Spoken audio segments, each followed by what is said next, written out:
नमस्कार, ANB news देख रहे हैं आप और मैं हूं आपके साथ हितेंद्र। राष्ट्र धर्म में आपका स्वागत है। राजस्थान के एक गांव की वो तस्वीर आज आपको दिखाएंगे जो दिल को झकझोर करके रख देगी। तस्वीर देखकर आप भी हैरान हो जाएंगे कि आज के समय में जब देश के प्रधानमंत्री डिजिटल इंडिया की बात करते हैं, डिजिटल ट्रांजैक्शन की बात करते हैं और राज्य के सीएम भी वर्चुअल बैठकें करते हैं, मालूम नहीं उन्हें इस बात की जानकारी है भी या नहीं कि उनके राज्य में कुछ ऐसे भी लोग हैं जो गुमनाम हैं, जिन्हें शायद ये भी पता नहीं है कि बिजली क्या होती है, जिन्हें शायद ये भी पता नहीं होगा कि एम्बुलेंस होती क्या है, क्योंकि इनके गांव में कभी एम्बुलेंस गई ही नहीं। यहां अगर कोई महिला गर्भवती है या फिर कोई बुजुर्ग अगर बीमार हो जाता है तो उसे अस्पताल ले जाने के लिए स्थानीय लोग जुगाड़ लगाते हैं। एक झोली में डाल करके उन्हें अस्पताल तक ले जाया जाता है।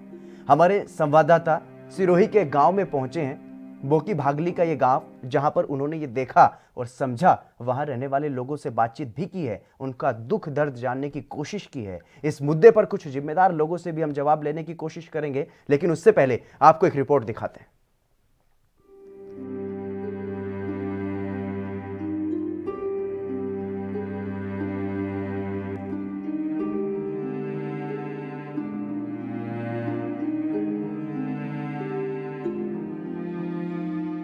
राजस्थान क्षेत्रफल की दृष्टि से देश का सबसे बड़ा राज्य, ऐतिहासिक धरोहर है। यहाँ पर पूरे विश्व से लोग यहाँ की संस्कृति का दीदार करने के लिए आते हैं। एक ऐसा राज्य जो भारत की शान है, वहाँ की हकीकत कुछ और भी है। साल 1947 में हमारा देश आजाद हुआ। अब साल 2021 चल रहा है। राज्य और केंद्र में सरकारें आई और चली गई। देश की अखंडता के नाम पर दंगे भी हुए। भारत पाकिस्तान बंटवारे के बाद देश का भूभाग बड़ा बनाए रखने के लिए सफल प्रयास भी किए गए। विकास भी हुआ, लेकिन कुछ क्षेत्र गुमनाम हो गए। राजस्थान के सिरोही जिले में एक ऐसा ही गांव है जहां की हालत देखकर आप दंग रह जाएंगे। ये स्वीकार करना ही मुश्किल हो जाता है कि ये गांव है। राजस्थान के सिरोही जिले के बोकी भागली गांव की तस्वीरें आप देखिए। महिला गर्भवती हो या कोई बुजुर्ग बीमार हो जाए तो उन्हें अस्पताल ले जाने के लिए स्थानीय लोग जुगाड़ लगाते हैं। एक झोली में डालकर उन्हें अस्पताल तक लेकर जाया जाता है। तो आप तस्वीर देख रहे हैं, ये कहीं ना कहीं राजस्थान के विकास को ये बयां कर रही है। देखिए यहाँ के लोग इन मरीजों को कैसे लेके जा रहे हैं। हम बात कर रहे हैं, ये बताइए क्या हुआ है इनको? बुखार आ गया है, बहुत हालत खराब है और ये सड़क नहीं है, ये सर्कस है, ये साधन की व्हीकल नहीं है। ये ऊपर कर लेके जाते हैं हॉस्पिटल के टेस्ट करने के बाबत में जा रहा है। अच्छा, ये इनका कहना है कि ये बीमार हो गए हैं, हमें इनको इलाज के लिए पगडंडी के सहारे सिरोही लेके जा रहे हैं। यहाँ से इनको 13 किलोमीटर का तो ये अपने कलंदरी है, वहाँ का सफर तय करना पड़ेगा। फिर उसके बाद में 25 किलोमीटर तक इनको पैदल और कच्चे रास्ते से ये सिरोही पहुँचेंगे। ये देख सकते हैं अपने राजस्थान का विकास ये तस्वीरें बयां कर रही है। बेटा कोई नहीं मरते, कोई सुविधा नहीं मेरा माई सा मैं देव सोरा दिए मरते रोवे जरा मां बेटा। लाइट बिजी है, लाइट भी नहीं मरते कोई है नहीं। वोट आले दागो वोट लोग देती यार बेन देता तो कोई है नहीं। स्थानीय लोगों के अनुसार यहाँ विधायक किसी पार्टी से नहीं, निर्दलीय विधायक को यहाँ की जनता ने चुना था, लेकिन उन्होंने भी यहाँ पर कुछ नहीं किया। स्थानीय लोगों का ये कहना है कि नेता आते हैं और वोट लेकर के इस इलाके को भूल जाते हैं। राजस्थान के सिरोही जिले के अंदर बसा हुआ एक छोटा सा गांव बोकी भागली, वहां पर हम आए हैं और यहाँ के आदिवासी क्षेत्र में रहने वाले लोगों से बात करते हैं कि आज दिन तक राजस्थान सरकार विकास और कल्याण की बात करती है। यहाँ पर ना तो विकास दिख रहा है ना कल्याण दिख रहा है। लोग आज भी अंधेरे में जी रहे हैं। इन्होंने आज दिन तक नहीं देखी कि बिजली क्या होती है, सिर्फ किताबों में जरूर पढ़ा है। हम अभी इनसे बात करेंगे। आप हमें बताइए कि यहाँ पर विकास हुआ है कि नहीं हुआ है। इनका कहना है कि जो बीमार होता है उसको चारपाई और एक झोली बनाकर मरीजों को अस्पताल लेके जाना पड़ता है। यहाँ से करीबन 25 किलोमीटर का सफर तय करना पड़ता है। बिजली है ये हमारा लाइट है कोई नहीं हमारे कोई सड़क नहीं आती है बाकी सड़क थी नहीं लाइट बिजली भी नहीं है, हूँ कह रहा हूँ बिजली भी नहीं है। और यहाँ पर विकास के दावे करने वाली राजस्थान की गहलोत सरकार यहाँ तक नहीं पहुँची है। इनका कहना है कि सत्ता चाहे बीजेपी की हो या कांग्रेस की, आज दिन तक कोई जनप्रतिनिधि कोई सीएम लड़ा थी आजान हर वो जो अपने सीएम लड़ा थी कोई सड़क लाज दिन लाइट थी नहीं लाज इन कोई सुने इधर हम बैठा हाँ इनका कहना ये है कि यहाँ के निर्दलीय विधायक सैम लोढ़ा भी है, लेकिन आज दिन तक सड़क का यहाँ के आना जाने के लिए सड़क की प्रबंध नहीं की, ना बिजली की प्रबंध की है। कैमरा पर्सन गजेंद्र सिंह के साथ में मैं भवानी सिंह, ANB राजस्थान। यहाँ छोटे छोटे बच्चों की हालत कैसी है, कैसा इनका रहन सहन है, ये देखा आपने। बीमार लोगों को कैसे अस्पताल ले जाया जाता है, ये भी आपको हमने दिखाने की कोशिश की है। हम जयपुर से बोकी भागली पहुंचे हैं। ये राजस्थान सिरोही जिले का करीबन 25 किलोमीटर दूरी पर स्थित है। यहाँ पर लोगों से मिले, लोगों से बात की। लोगों का कहना है कि आज़ादी के बाद में आज दिन तक हमने बिजली नहीं देखी है, ना सड़क देखी है, ना पानी देखा है। स्कूल जरूर बनी हुई है 5वीं तक, आंगनवाड़ी नहीं है। लोगों को अगर बीमार होता है कोई तो उनको झोली या चारपाई पर लिटाकर लेके जाते हैं। लंबा सफ़र करना पड़ता है। लोगों के पास में पैसा नहीं है, रोजगार नहीं है, बेरोजगार हैं। कुछ बच्चे हैं जो बाहर पढ़ते हैं, लेकिन यहाँ पर शिक्षा की बात करें तो 5वीं तक ही विद्यालय है। अब बच्चों को अगर अगली पढ़ाई करनी है तो उनको सिरोही जाना पड़ेगा या पालड़ी M जाना पड़ेगा। लेकिन जो वादे किए सरकार ने वो धरातल पर कहीं नजर नहीं आ रहे हैं। और वहीं हम विकास की बात करें तो यहाँ जरूर प्रधानमंत्री आवास योजना के तहत लोगों को कुछ राहत मिली है, लेकिन आज भी लोग अपने गुमनामी की जिंदगी जी रहे हैं। इनके पास में यहाँ के एक और हम आपको बहुत ही महत्वपूर्ण बात बताने वाले हैं। ये लोग वोट तो देते हैं बालदाम और राशन उठाते हैं ग्राम पंचायत गोयली से, और इन लोगों को ना तो इनका कोई स्थानीय पंचायत मिली है। ये ऐसी कैसी विरंग है, इन लोगों को क्यों गुमनाम रखा हुआ है, क्यों रोड नहीं बनी हुई। नेता आते हैं, वादा करके चले जाते हैं, लेकिन वादा आज दिन तक पूरा नहीं हुआ। बच्चे पढ़ते हैं, लेकिन वो भी रात को दीपक की रोशनी पर। इनको पता ही नहीं कि बिजली क्या होती है। इन लोगों का कहना है अगर राजस्थान सरकार की तरफ से हमें बिजली मुहैया हो जाए तो हम हमारे गांव को हरा भरा कर सकते हैं। लेकिन अब देखना ये होगा कि सरकार इनकी बात सुनती है, कब यहाँ पर बीजेपी और कांग्रेस के नेता यहाँ पहुँचते हैं और विकास की गंगा बहाते हैं। आप देखते रहिए ANB के साथ में कैमरामैन गजेंद्र सिंह के साथ में मैं भवानी सिंह, ANB राजस्थान।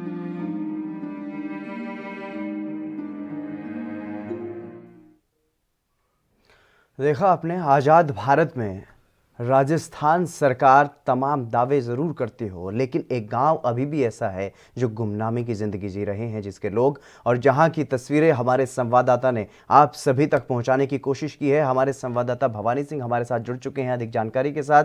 भवानी, मैं आपके पास आना चाहूँगा क्योंकि जिस तरीके से आप वहाँ पर पहुँचे, आपने जो तस्वीरें दिखाई, अपने दर्शकों के लिए जो मेहनत आपने की है और जो उन लोगों की आवाज़ आपने उठाने की कोशिश की है जिनकी वोट तो लेने के लिए वहां पर नेता लोग पहुंच जाते हैं, लेकिन वोट लेने के बाद शायद उन्हें भूल जाते हैं। क्या कुछ परेशानियां हैं उन्हें, कितनी परेशानियों का सामना वो लोग कर रहे हैं? बिल्कुल, ये चंद मैं आपको बताना चाहूंगा। आज ANB की टीम वहां पहुंची, लोगों से बात की। लोगों ने कहा नेता आते हैं, वोट मांग के चले जाते हैं, वोट भी देते हैं, हमें सूचना आश्वासन देते हैं, लेकिन आज दिन तक हमारे गाँव का विकास नहीं हुआ। बिल्कुल, बीजेपी ने हमारे हेडपम्प खोजे थे, हेडपम्प लगाए थे, लेकिन आज वो हेडपम्प खराब पड़े हैं। क्यों? 25 किलोमीटर का सफर तय करना पड़ता है। कोई भी अधिकारी या हेडपम्प रिपेयर जो करने वाला है वो यहाँ तक नहीं पहुँच पाए। हमें हेडपम्प भी खराब पड़े हैं, और कांग्रेस सरकार में एक RO प्लांट भी लगाया गया था, लेकिन वो आज भी बंद पड़ा है। वहीं हम आपको ये बताना चाहेंगे कि जैसे कोई भी मरीज बीमार हो जाता है तो उसको झोली या चारपाई पे लेटाकर उनको सफर तय होता है। 25 किलोमीटर का ये सफर तय करते हैं, नेशनल हाईवे पर पहुंचते हैं बालदा। फिर उसके बाद में सिरोही के लिए उनको कोई टैक्सी मिल जाती है, फिर ये सिरोही पहुंचते हैं। जिला मुख्यालय पर जो अस्पताल बना हुआ है, मुख्य अस्पताल, वहाँ पहुंचते हैं। फिर मतलब कहने का मतलब कहीं ना कहीं विकास यहाँ तक नहीं पहुंचा है। और इनकी बहुत बड़ी विडंबना ये है कि ये वोट तो देते हैं ग्राम पंचायत बालदा में, चुनाव जो सरपंच चुनाव होते हैं, और इनको रास्ता मिलता है 30 किलोमीटर दूरी पर ग्राम पंचायत को लेकर। तो इन्होंने कहा कि हमें एक तो इस जो भी हमारी पंचायत है वो हमें डिक्लेयर करें कि हमारी पंचायत ये है, और हमें आज दिन तक आजादी के बाद में हमने अभी तक लाइट नहीं देखी है, ना हमने शुद्ध पानी देखा। ये लोग नदी नालों से पानी पीते हैं, पानी गर्म करके पीते हैं। इन लोगों में एक बड़ी बात मैं आपको बताना चाहूंगा, यहाँ पे कम से कम 5 लोगों की मौत भी हुई थी जो डायरिया के हिसाब से हुई थी, जब इन्होंने गंदा पानी पिया बरसात के समय में। यहाँ 5 लोगों की मौत भी हो गई थी। और जब प्रसव पीड़ा होती है ना, तो औरतों ये जो भी है गर्भवती महिला, उनको भी इसी तरह ले जाते हैं ये, और बहुत लंबा सफर है। इनकी दुख का मतलब कहने का मतलब बहुत बड़ा दुख है कि गुमनाम की जिंदगी जी रहे हैं। आज अपने प्रधानमंत्री डिजिटल इंडिया की बात कर रहे हैं, लेकिन इस गांव में विकास नहीं है। नेता आते हैं, नेता वादा करते हैं कि हम विकास करेंगे, हम आपके साथ में हैं, हमें वोट दीजिए। कांग्रेस पार्टी भी आती है, बीजेपी भी आती है, लेकिन आज तक इस गांव में विकास नहीं हुआ है। इसके ऊपर भी बोकी भागली के ऊपर उत्तरा भागली है, वहां पे विकास भी नहीं हुआ है। लोग बिल्कुल बच्चे पढ़ने वाले हैं, शिक्षक हैं, और यहाँ पे अपने शिक्षा की बात करें तो 5वीं तक के विद्यालय हैं, इनको वापस अगली पढ़ाई करने के लिए सिरे आना पड़ता है। और जो अपन बात करें मतलब रोजगार की, तो यहाँ से पैदल चलते हैं, और जो मजदूर है वो अगर सुबह निकलता है 4 बजे, तो उसको घर आने के लिए कम से कम रात के समय में 12 बजे वो अपने घर पहुंचता है। रोड नहीं है, गाड़ियां नहीं चल रही है, और रोड भी ऊपर खाबड़ है, पगडंडी में कभी भी कोई भी हादसा हो जाए। लेकिन सरकार ने आज दिन तक नहीं सोचा। वसुंधरा राजे ने बिल्कुल जब यहाँ सिरोट में बहुत ही बड़ा कार्यक्रम किया था, वहाँ पे इन लोगों को वादा किया था हम आपको विकास की गंगा आपके गांव में बहाएंगे, लेकिन आज तक बीजेपी ने विकास की गंगा नहीं बहाई है। वहीं कांग्रेस की बात करें तो निर्दलीय विधायक संयम लोढ़ा ने भी वादा किया था। लोगों ने बिल्कुल स्पष्ट कहा है कि संयम लोढ़ा आए थे, वोट मांगे थे, हमने वोट दिए, लेकिन आज तक हमने संयम लोढ़ा का वापस मुंह तक नहीं देखा है, ना हमारे गांव में कोई विकास हुआ है। बिल्कुल प्रशासन अधिकारी भी हमारे पास में नहीं आ रहे। प्रशासन अधिकारी लॉकडाउन, एक इतना बड़ा लॉकडाउन चला जिसमें इन लोगों को राशन के किट तक नहीं मिले। इन लोगों ने बिल्कुल ही मतलब इधर उधर करके कैसे भी करके इतना टाइम निकाला, लेकिन इनको राशन के किट नहीं मिले। इनको बिल्कुल ग्राम पंचायत से एक गाइडलाइन जारी की थी, अगर आपको राशन कार्ड आपने राशन किट चाहिए तो आपको 30 किलोमीटर पैदल करके आना पड़ेगा। ये लोग बेचारे कहते 30 किलोमीटर इतना दूर जाएंगे, अपन को नहीं चाहिए। कैसे भी करके इन्होंने लॉकडाउन का बिल्कुल पालना की। ये बेचारे अगर बाहर भी निकलते पुलिस के डंडे पड़ते, ये लोग बाहर भी निकले, क्योंकि ऐसा माहौल बन गया था लॉकडाउन के समय में कि घर से बाहर नहीं निकलोगे, अगर निकलोगे तो पुलिस डंडे मारेगी। इन लोगों ने मतलब गुमनामी की जिंदगी है तेज। बिल्कुल जी सर। भवानी, हमारे साथ इस वक्त पोटाराम देवासी जुड़ चुके हैं, पूर्व मंत्री हैं, बीजेपी नेता हैं। पोटाराम जी, आपका स्वागत है एनबी न्यूज पर। जी जी जी, थैंक यू जी। पोटाराम जी, ये जो बोकी भागली गांव है, इस गांव में कभी गए हैं आप? बिल्कुल गया हूँ सर। यहाँ के जो लोग हैं उनको देख करके आपको तरस आई? नहीं, बोकी बागली में तो हमने पहले भी जितनी भी बागलियां थी सिरोही में जी, देश की आजादी के बाद में पहली बार अगर सोलर से व्यवस्था की, कि देश की आजादी के बाद में वहाँ लाइट थी नहीं, तो ऐसी कम से कम 7 बागलियां थी, जो फॉरेस्ट में होने के कारण बार बार यही समस्या आती है कि लाइट कनेक्शन वहाँ हो नहीं रहे थे। तो मैं धन्यवाद देता हूँ राजस्थान के पूर्व मुख्यमंत्री वसुंधरा राजे जी को, जिनकी प्रेरणा से और ऊर्जा मंत्री पुष्पेंद्र सिंह जी की प्रेरणा से हमने बात करके फिर वहाँ सब जितनी भी ढाणियां थी उसमें सोलर की व्यवस्था की, और सोलर लगा करके वो आप जब मैं वहाँ उसका उद्घाटन करने गया था तो लोगों में ये उत्साह था एक, क्योंकि ये आप बोकी की बागली बता रहे हो, सारनेश्वर जी से ऊपर ही है। सारनेश्वर जी को बड़ा मंदिर है सर। वहाँ पर आप सोलर लाइटें लगाने की बात कर रहे हैं, लेकिन हमारे संवाददाता जब वहाँ पर पहुँचे तो वहाँ पर फूस के लकड़ियों की जो डंडियाँ होती हैं उनसे वो लोग अपना छप्पर बना करके उसमें रह रहे हैं, और आप कह रहे हैं कि वहाँ पर सोलर लाइटें लगाई गई, आप धन्यवाद भी कर रहे हैं। हालांकि ऐसा नहीं है कि काम नहीं हुआ, वहाँ पर छोटा मोटा कुछ काम ज़रूर हुआ, 5वीं तक स्कूल है, लेकिन कुछ लगता नहीं कि वहाँ पर कोई सड़क भी हो। किस तरीके से आप पहुँचते हैं वहाँ पर वोट लेने के लिए? जी हेलो जी जी वहाँ स्कूल की व्यवस्था ही हमारे कार्यकाल में हुई। सर, मैं ये जानना चाहता हूँ कि आप वोट लेने वहाँ पर किस रास्ते से जाते हैं? मैं सीधा सारने से जी, और बोकी भागली तो इधर ही है हमारे तो देवासी रहते हैं वहाँ। जी, रास्ते हैं सर वहाँ पे? रास्ता है नहीं, पगडंडी है जी। और पहले भी वहाँ तो जितने भी पहाड़ी इलाकों में जो लोग ओटाराम जी आपसे बातचीत करेंगे और भी बातचीत करेंगे वहाँ के बारे में, लेकिन फिलहाल वक्त एक छोटे से ब्रेक के बाद जल्द हाजिर होंगे और भी तमाम सवाल हैं जिनके जवाब आपसे लेने की कोशिश करेंगे।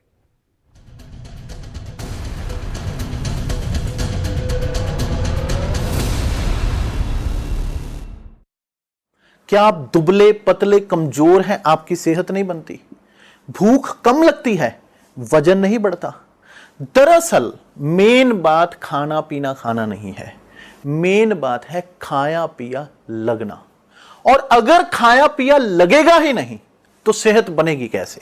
इसलिए हमारी संस्था सन्यासी आयुर्वेदा ने एक ऐसी दवा बनाई है जो कि आपके पाचन तंत्र को, आपके लीवर सिस्टम को ठीक करने का काम करती है, ताकि आप जो भी खाएं उसका पूरे का पूरा निचोड़ आपके शरीर को लगे, आपकी भूख बढ़े, खाया पिया सही से लगे, नया खून बने, हड्डियों में जान आए, वजन बढ़े, ताकत बढ़े, चेहरे पर नूर आए और आप मोटे तगड़े खूबसूरत पर्सनैलिटी के मालिक बन जाएं।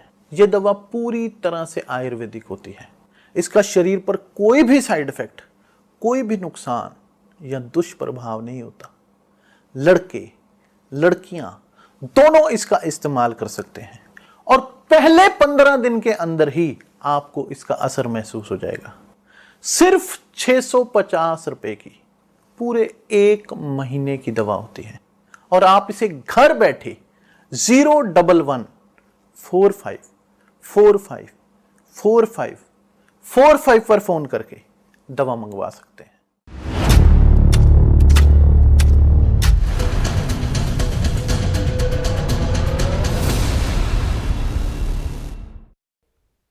ब्रेक के बाद एक बार फिर से आप सभी का स्वागत है। हम चर्चा कर रहे थे राजस्थान के एक गांव की, सिरोही जिले में एक बोकी भागली नाम का एक गांव है, वहां के बारे में आपको तस्वीरें पहले दिखाई चुके हैं और हम चर्चा कर रहे हैं। हमारे साथ बने हुए हैं ओटाराम देवासी जी, पूर्व मंत्री हैं और भारतीय जनता पार्टी के नेता हैं।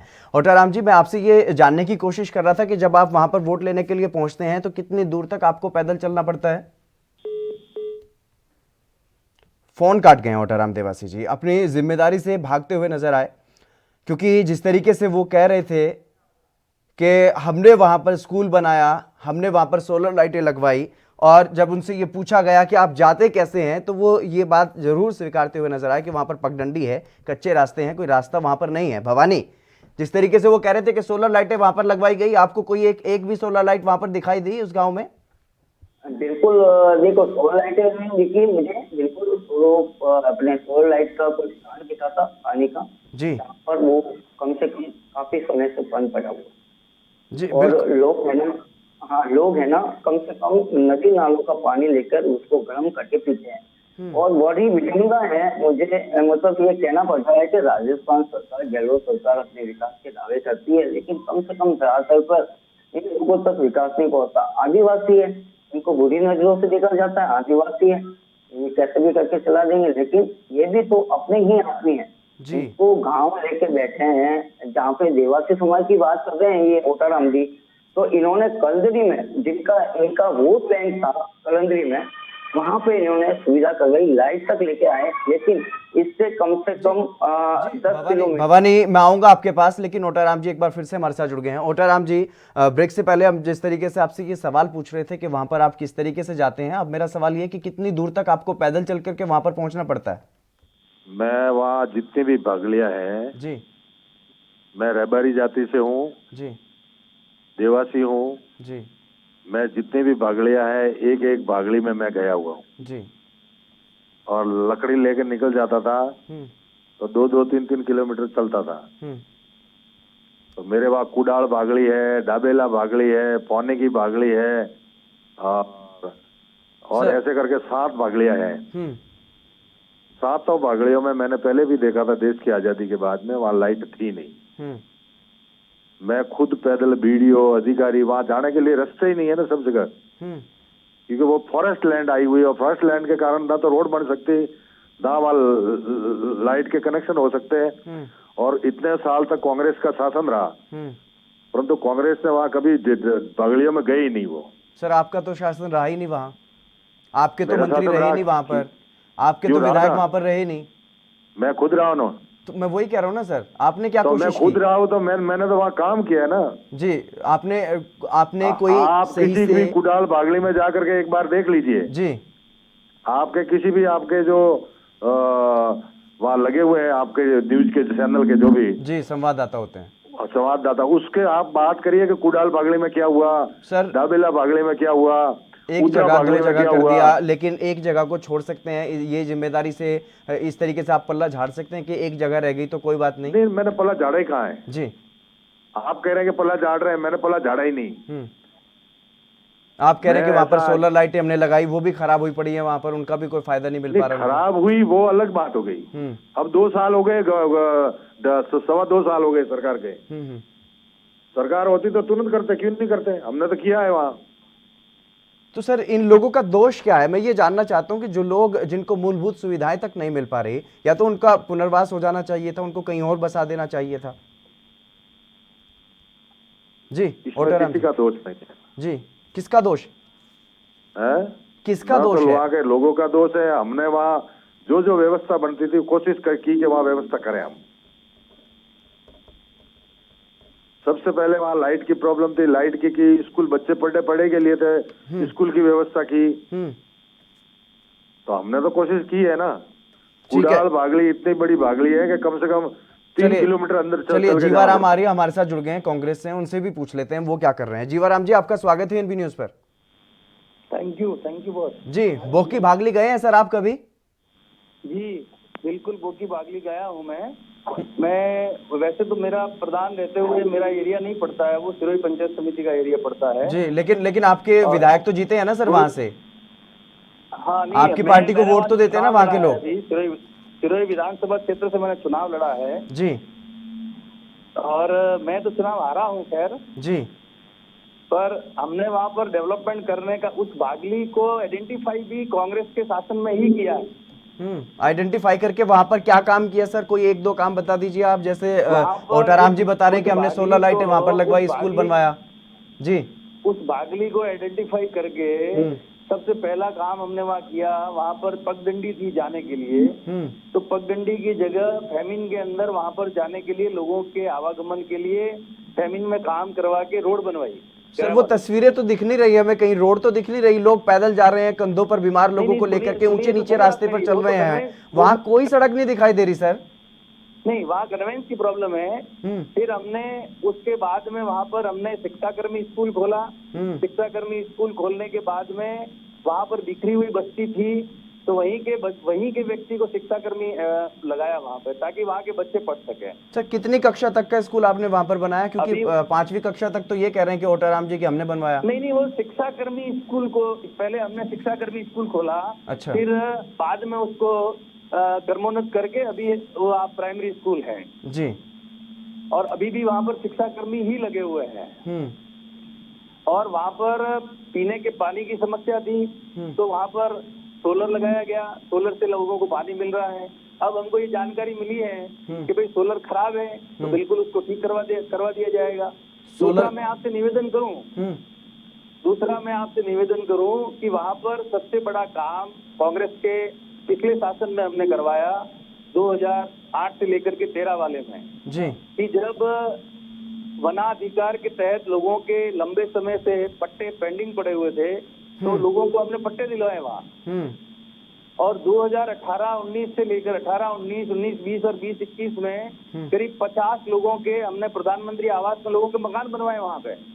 सर मकान, ये तो छप्पर दिखाई दे रहे हैं यहाँ पे, कोई मकान इक्का दुक्का कोई मकान नजर जरूर आ रहा है। लेकिन यहाँ पर तो छप्पर दिखाई दे रहे हैं सर, छोटे छोटे बच्चे को लेकर के माताएं वहां पर बैठी हुई हैं। उनको किस तरीके से वो गर्मियों में रहते होंगे, किस तरीके से वो जब बारिश आती है उसमें कैसे रहते होंगे, बड़ी दयनीय स्थिति दिखाई दे रही है। नहीं, वो जो बेल्ट है उसमें, उस बेल्ट के अंदर सबसे बड़ी दिक्कत थी कि बच्चे पढ़े कैसे और लोगों को रोजगार कैसे मिले। वहां पर महात्मा गांधी नरेगा में 2007-8 के अंदर फिर हमने ग्रेवल सड़क बनाई है, लेकिन वो बारिश के अंदर वो मिट्टी जो डालते हैं वो बह करके चली जाती है। वो बारिश के बाद में फिर जैसे था वैसे का वैसे हो जाता है। वहां पर हमने नाड़ी खुदाई करवाई लोगों को रोजगार देने के लिए महात्मा गांधी नरेगा योजना के तहत। तो विकास करने का उस बोकी बागली का तमाम जो बागलियां सिरोही विधानसभा क्षेत्र में पड़ती है। बिल्कुल जीवाराम जी, बहुत शुक्रिया आपका हमारे साथ जुड़ने के लिए। अब देवजी पटेल हमारे साथ जुड़ गए हैं, सांसद हैं सिरोही से। देवजी पटेल, आपका स्वागत है एनबी न्यूज पर। जी नमस्कार जी। देवजी पटेल, मेरा जितने भी जनप्रतिनिधि वहां से जुड़े, सबसे पहला सवाल यही रहा, 2 लोग हमारे साथ अभी जुड़े कांग्रेस और बीजेपी से, कि आप कभी बोकी भागली गए हैं? जी, यही सवाल आपसे सर, आप भी गए होंगे वोट मांगने के लिए? नहीं, मैं नहीं। सर, आपका संसदीय क्षेत्र नहीं पड़ता बोकी बागली में? आप बोकी बागली सिरोही में ही है जी, लेकिन मैं उसमें नहीं गया हूँ। जी, तो वहाँ के विकास की जिम्मेदारी सर किसकी है, अगर जनप्रतिनिधि आप हैं उस क्षेत्र के?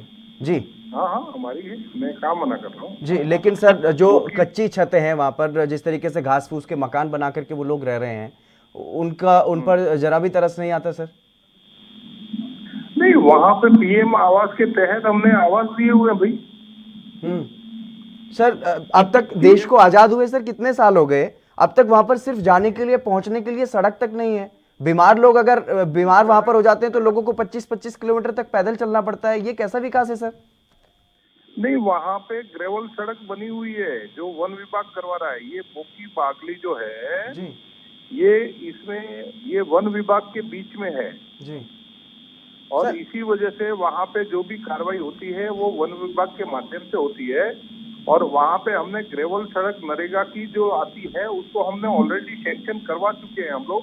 जो वन विभाग वहाँ पे कार्रवाई कर रहा है, वहाँ पे पीएम आवास के तहत आवास बन रहे हैं जो पूर्ण भी हो गए हैं।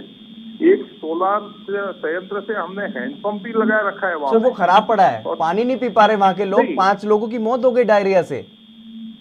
नहीं, वहाँ पे ये आपने जो बताया है जी, उसका हम पता करेंगे। अभी जैसे उज्ज्वला योजना जो प्रधानमंत्री जी ने लाई थी उसके तहत हम 17 कनेक्शन वहाँ दे चुके। उन्होंने आवेदन किया था, हमने 17 कनेक्शन भी दे दिए वहाँ पे। सर, हम व्यक्तिगत रूप से आपका धन्यवाद करेंगे अगर वहाँ के लोगों को पानी मिल जाए, बिजली मिल जाए, और जिस डिजिटल इंडिया की बात प्रधानमंत्री नरेंद्र मोदी करते हैं, अगर उस डिजिटल इंडिया का मीनिंग भी उन लोगों को पता चल जाए तो हम आपके आभारी रहेंगे सर। चलिए, बहुत बहुत शुक्रिया देवजी पटेल हमारे साथ जुड़ने के लिए। लेकिन काफी दयनीय स्थिति है, देख करके मन भावुक हो जाता है, आंसू आंखों में आ जाते हैं। इतनी दयनीय स्थिति वहां पर इस गांव के लोगों की है। इनके पास रहने के लिए घर नहीं है, मकान नहीं है पक्का, तो ये कैसे? क्या आप दुबले पतले कमजोर हैं, आपकी सेहत नहीं बनती, भूख कम लगती है, वजन नहीं बढ़ता? दरअसल